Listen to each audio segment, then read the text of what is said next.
যে মুসা আলাইহিস সালাম এবং হারুন আলাইহিস সালামকে আল্লাহ যখন বললেন যে ওই ফেরাউনের কাছে গিয়ে কালেমার দাওয়াত দাও, আল্লাহর কথা বলো, তখন আল্লাহ বলছে ফাকুলা লাহু কাওলান লাইয়িনা।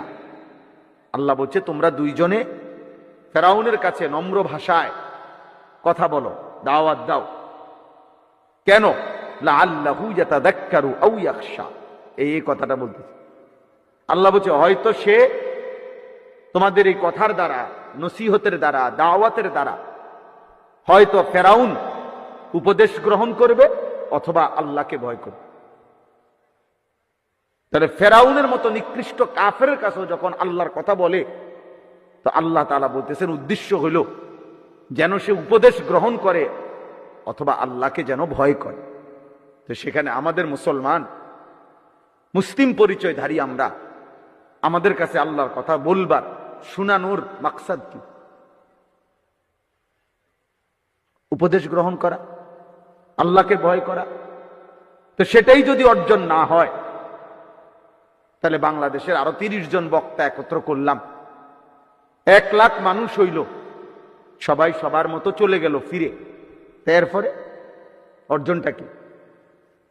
লোকেরা বললো আর কি যে ছেলেদেরকে যে হ্যাঁ তোগো মাহফিলে লোক হইছে, হ্যাঁ তো লোক হইছে, ঠিক আছে, এরপরে কি হইছে?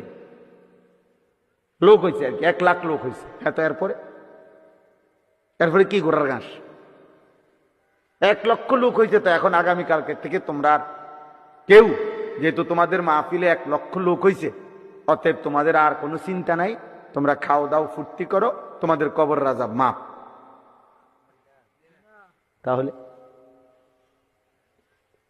তাহলে এটা কোনো বিষয় না, বা বরং ওই যে লাআল্লাহু ইয়াতাযাক্কারু আও ইয়াখশা, আল্লাহর কথা বলবার আয়োজনের মাকসাদ আল্লাহর বান্দা উপদেশ গ্রহণ করবে অথবা আল্লাহকে কি করবে?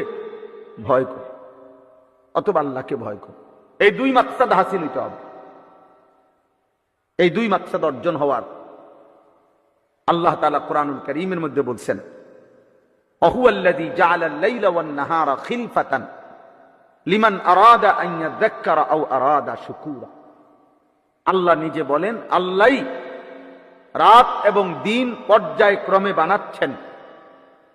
কেন? আল্লাহ নিজেই বলেন লিমান আরাদা আন ইয়াযাক্কারা। কেন আল্লাহ রাত আনে? কেন আল্লাহ দিন আনে? সূর্য কেন ডুবে? সূর্য কেন ওঠে? আল্লাহ বলেন উদ্দেশ্য হলো আমি আল্লাহ তাআলা রাত্র এবং দিন বানাচ্ছি আমার যেই বান্দারা, আমি